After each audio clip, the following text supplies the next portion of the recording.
Quelques mois après la signature d'un contrat entre les gouvernements congolais à travers les ministères des Finances et l'entreprise de construction turque Milvest Company, de grands travaux de construction de 5 immeubles s'exécutent à pas de géant en plein quartier d'affaires de Gombe. En seulement 90 jours, de grosses œuvres sont sorties des terres dans l'espace compris entre le ministère des Affaires étrangères, l'Athénée de la Gombe et les palais de justice.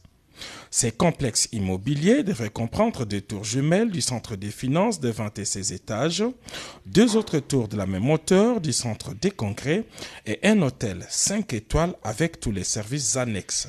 C'est pour se rendre compte de l'évolution des travaux de ces immeubles modernes que le président de la République, Félix-Antoine Tshisekedi Tshilombo, a effectué ce mardi en début de soirée une visite d'inspection sur place.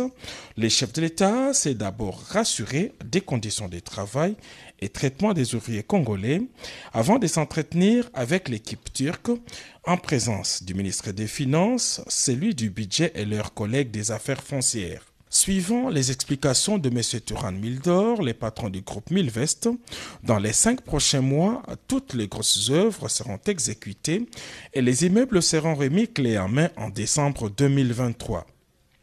Cette visite d'inspection a aussi permis au chef de l'État, Félix-Antoine Tshisekedi Tshilombo, de se rendre compte de l'extension du site qui englobe désormais la direction générale de l'Office des routes délocalisées.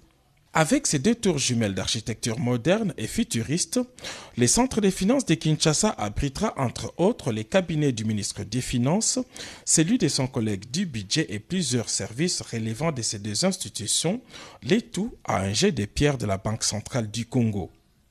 Quant au centre des congrès, il sera constitué entre autres d'un amphithéâtre de 3000 places, des salles de conférences et autres auditoriums ultramodernes.